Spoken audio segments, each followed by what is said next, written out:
Hey, good morning, everybody. This is Mr. Ainsworth, and we're going to get into a lesson here on linear patterns and functions. Okay, and so there are three main goals, basically. All right, we want to develop a table of ordered pairs for each visual arithmetic pattern. Okay, so these are arithmetic, not geometric or exponential, anything like that. Number two, we want to determine the rate of change in the pattern so we can figure out the relationship and future values. Okay, so let's get started here. We're going to let the figure number represent our x values, and the y values are going to represent the number of cubes in here. Okay, these three-dimensional cubes. All right, so we have the figure number here. Okay, obviously we have three figures here, figure 1, figure 2, and figure 3. So these are called the figure numbers here. We only have three of the first three geometric shapes in the patterns here. And what we want to do is develop a table of values first, which describes this relationship between the figure number and the number of blocks, or the number of cubes in this case. And then we're going to determine the function, or the rate of change, and then the function, and then we're going to predict how many cubes we're going to have in the 50th figure without drawing this, okay? Because you do not want to draw this.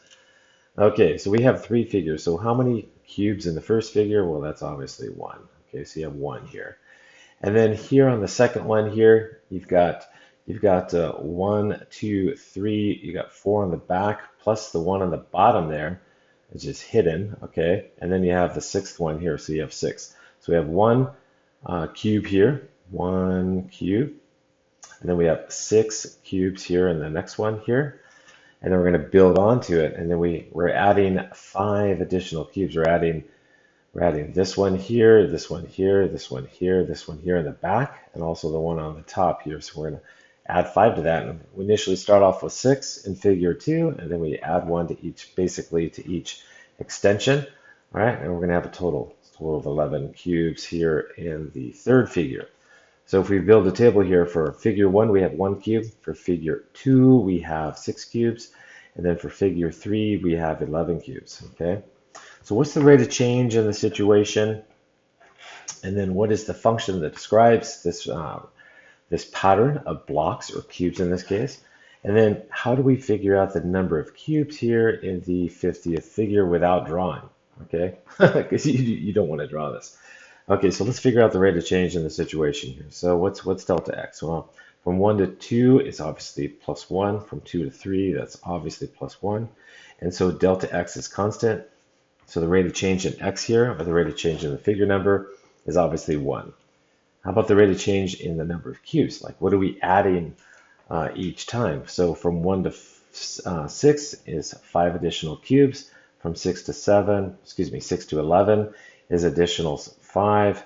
All right, so we have that delta y here. So delta y is equal to 5. It's constant. Okay, and as you guys know, the rate of change here is always delta y. Okay, is always delta y divided by delta x. Change in y over the change in x. And so what is that equal to in this situation here? We have 5 divided by 1, or we have a change in 5. Okay, which should be obvious here. We have from 1 to 6 is plus 5. From 6 to 11, that's another plus 5. So the rate of change, all right, is 5 in this case, from one figure to the next. But without drawing the 50th figure, because you don't want to draw, additional 47 figures here, like, how do you determine the number of cubes in that without drawing, right? So we need a function, right? And this is a linear function. So when the rate of change is constant, that's right here, it's constant. As we learned earlier here, we have a linear function, and that's y is equal to mx plus b, okay? So there's the thought process. If the rate of change is constant, you have a linear function. I'm going to write it down again, y equals mx plus b, where this right here, the rate of change is your slope, okay? So the rate of change, ROC, that's ROC in general, guys, all right, is equal to the slope m in the linear function. So that suggests already that we have y is equal to 5 times, some value x, so 5 times x. And obviously that's not the function, because if you substitute 1 and you multiply by 5, you don't get 1. Okay, so how do you do that? All right, so here in this case, what we want to do is take an ordered pair. You could take any ordered pair you like. I'm going to take I'm going to take the second one, okay? 2 comma 6, I'm going to substitute it in.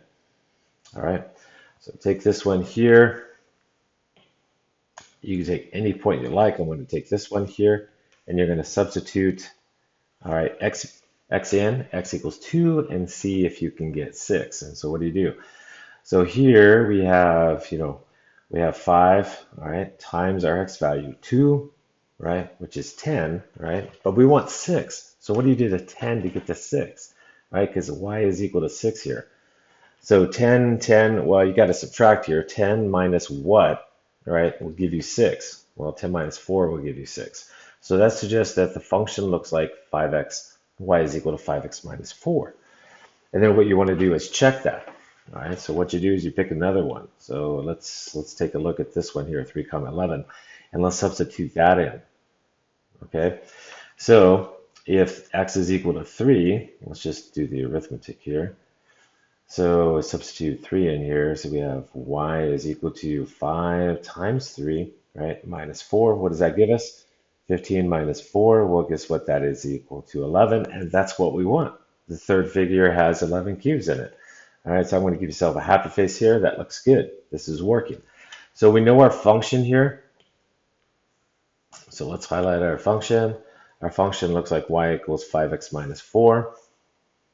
So since y is equal to 5 times whatever the figure number is minus 4, we want to figure out what y is when x is 50. So when x is equal to 50, right, what is y equal to? Well, you substitute it in, right? So let's do that. So we have y is equal to 5 times 50, right, minus 4. And that's 250 minus 4. That's got to be under 50, right? How about 246? So 246 cubes. All right, in the 50th figure. So let's make a note of that. In, all right, the 50th figure. And so notice we don't want to draw that, and we don't even need to draw that. But that's how you do it. Okay, so you just want to figure out the rate of change, figure out the linear function. Okay, it's linear. And then use the order pairs in the situation to do that. And then you can predict how many, in this case, cubes in the 50th figure or any figure you like, right? You just substitute the figure number in there. That's it. All right, now to get good at something like this, you need to do it multiple times. So let's take a look at example 2 here. And I'm not going to do all of these. I think I gave you like, well, there's a bunch of examples in through here. So there's 8 full examples. I'll do a few examples here just to give you guys some experience here, and then you guys can try the rest either with me in class or obviously, or you can do it at home, whatever you like. Okay, here again, you got a figure number. We got first figure, so this is figure number 1 here. This is figure number 2, and this is figure number 3. So we only have 3 figures here in this situation. So figure 1, figure 2, figure 3. Okay, how many squares or tiles are in each figure? So let's just count them, right? So 1, 2, 3, 4, 5, 6, 7, 8. All right, so there's 8 tiles here. So for x equals 1, you have 8 tiles. And the question is like, what do you have in figure 2 and figure 3 and so on? So you're going to have to do some counting here. So 1, 2, 3, 4. 5 and 6, 7 and 8, 9, 10, 11, 12. Okay, we have 12 figures, or excuse me, 12 squares, or tiles, however you want to say it. And then how about in the third figure here? We have 1, 2, 3, 4, 5. Now this is a 5 by 5. All right, 6, 7, 8, 9, 10, 11, plus 5 more, so it should be 16. So 12, oops, around 12 right here. 12, 13, 14, 15, 16. All right, so now we have 16 tiles in the third figure.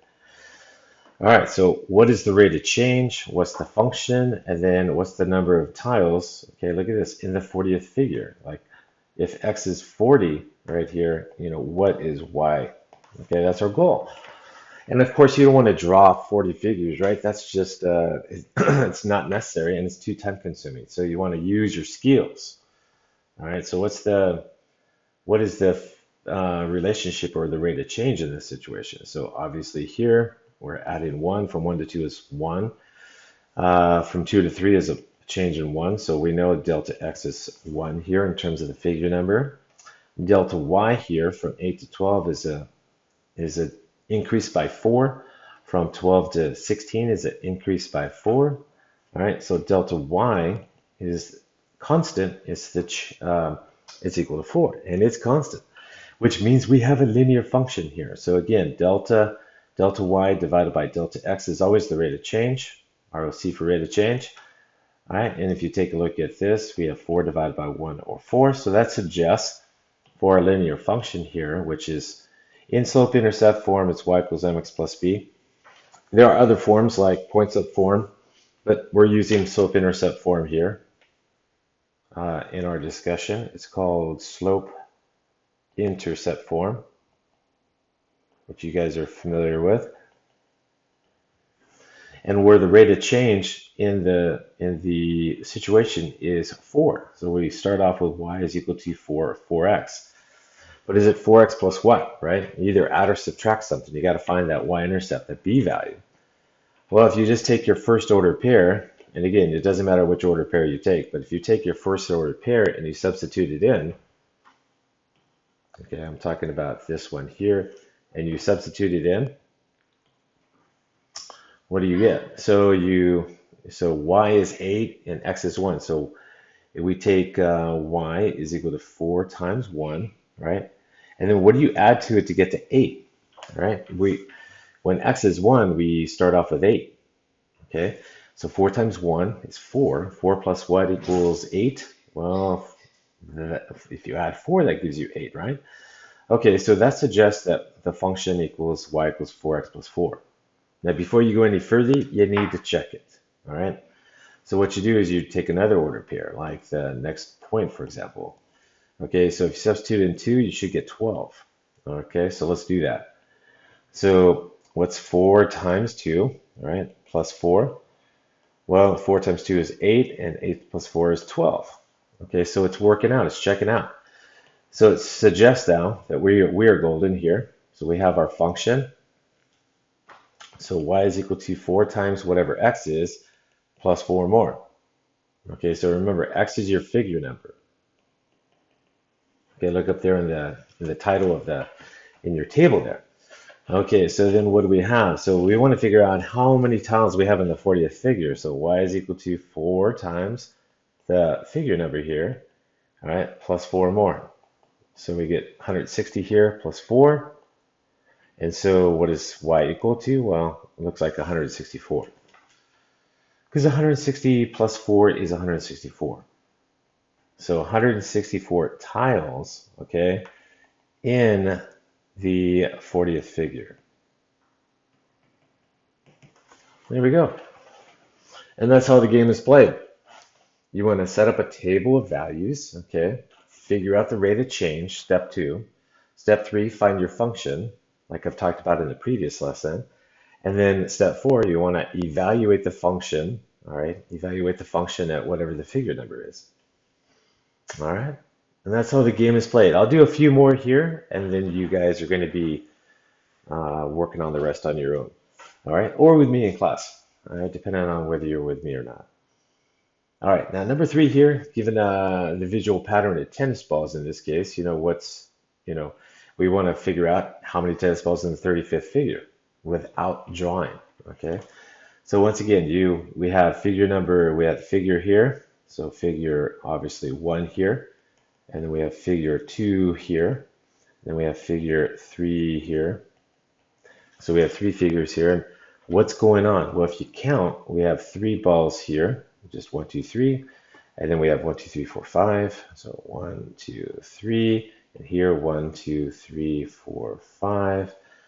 All right, pretty straightforward. We have 5 balls here, and then we have 1, 2, 3, 4, 5, 6, 7. All right, so let's put them in the table. In the first figure, all right, we have 3 balls. In the second figure, we have 5 balls. In the third figure, we have 7 balls. Pretty straightforward. So what's the rate of change in this situation, and what's the function that relates the number of balls to the figure number? Okay, so the rate of change here, okay, is plus 1. from 2 to 3 is plus 1, so delta x is plus 1. All right, delta y, the change in number of tennis balls, is 2. From 3 to 5 is plus 2. From 5 to 7 is plus 2. So delta y is 2.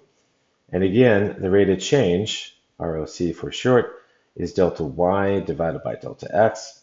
And that gives you 2 divided by 1. So 2 divided by 1, or 2. All right, is that your rate of change of 2.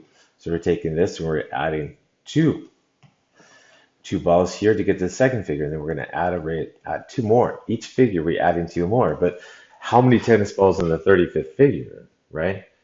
So let's develop the function. So the function here, again, y is equal to m times x plus b, and we know the rate of change, okay? That's m in the function. And then, so that suggests that we start off with y equals 2x.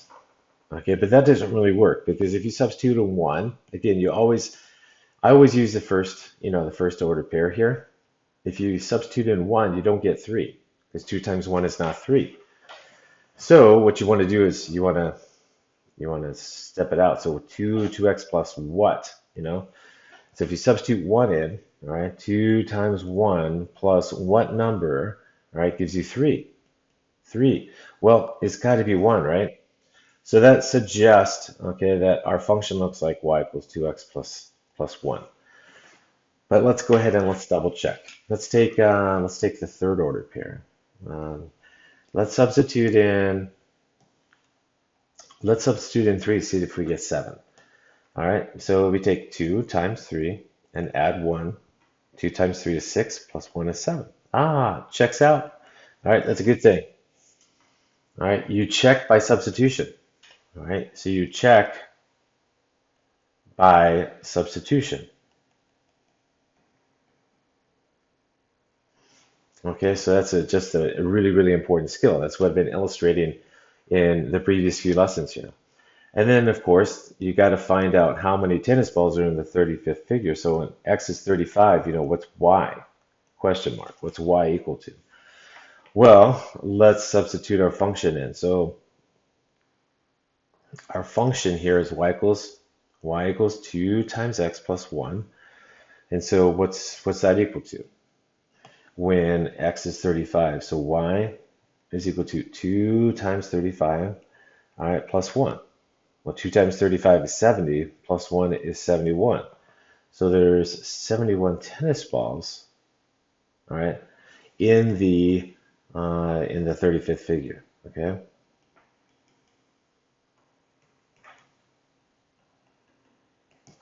There we go. And that's how the game is played. All right. And I'll tell you what, I'll do one more, and there's 8 total here, so you guys can finish the rest and check with me here online. Check with me in class or check online. In Canvas, there's going to be the solutions there. All right, and so let's do one more. Okay, now this one, we got a bunch of cows. All right, so I just picked a bunch of silly figures to represent the ideas. Okay, just to have fun with it, because the idea is the same no matter what visual linear pattern we're looking at. They're called arithmetic patterns or linear patterns. Okay, so we got a bunch of cows in the first figure here. So figure 1, we got 1 cow. Figure 2. Okay, and then we got figure 3. All right, so how many cows? Well, we obviously got 1 here.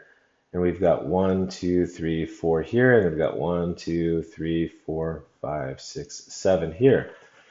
All right, but what's going on? Okay, so in the first figure, we have 1 cow. In the second figure, we have 4 cows. Ooh, in the third figure, we have 7 cows. So what's the rate of change in this situation? Well, you go back to basics. So from 1 to 2 is plus 1. From 2 to 3 is plus 1. So our delta x is constant. It's 1. But the rate of change in cows is 3, and it's constantly 3. From 1 to 4, you add 3. From 4 to 7, you add 3. So delta y is 3, and it's constant. Okay, that tells you that you have an arithmetic or linear pattern. So our rate of change, delta y or delta x, is different in this case. All right, 3 divided by 1 or 3. And that suggests that we start off with y is equal to 3x. But does that really work? I mean, if you substitute a 1, do you get 1? And the answer is obviously no. Okay, When you substitute in 1, you get 3, but we want 1. Again, we're using the order pairs in this situation here. So let's use the first order pair. If you substitute x equals 1, okay, do you get 1? And the answer is no. So is if 3 times 1, 1, what would you add to 1? Or what would you add to 3 to get to 1, right? You obviously have to subtract a little bit here because 3 is bigger than 1. So if you subtract 2, then you get 1. So my function looks like 3x minus 2. But does that really work? So let's, as I do in all of my lessons here, I check multiple values. So let's check the second one here. Sorry about that. So it says substitute in 2 in, do you get 4? Well, let's try it. So if you substitute 2 in, you get y is equal to 3 times 2 minus 2, which is 6 minus 2, or 4. Ooh, that checks out. That's good. All right, so our function looks like y is equal to 3x minus 2. Again, your input here is your figure number. Okay, so you take 3 times the figure number minus 2. So we want to figure out how many cows in the 35th figure. So we've got to substitute in 35 and figure out what our y value is. Okay, y equals question mark, right? So here, y is equal to 3 times 35, right, minus 2. So what is that? Well, 3 times 35 is 105. And when you subtract 2, you get 103 cows. All right, in the 35th figure. So in the 35th figure, and notice that we don't want to draw this. You don't want to draw 103 cows. Well, actually, you're going to be drawing a lot more than that because you get 35 figures and each of them have a bunch of cows. So you're going to be drawing hundreds of cows. Right, so you do not want to do that, guys, okay? You want to be efficient. You want to use your mathematics. You want to use your knowledge of linear functions to figure this out, okay? And that is how the game is played, all right? So do this. Go ahead and finish your lesson here on this one, and then check solutions in Canvas. So check solutions in Canvas, okay, where you get all your lessons and everything. All right. And then come to class, work with me, all right, and then we'll get good. All right. And that's your first part of the lesson here. You guys work on the rest, and I'll see you in class. Take care.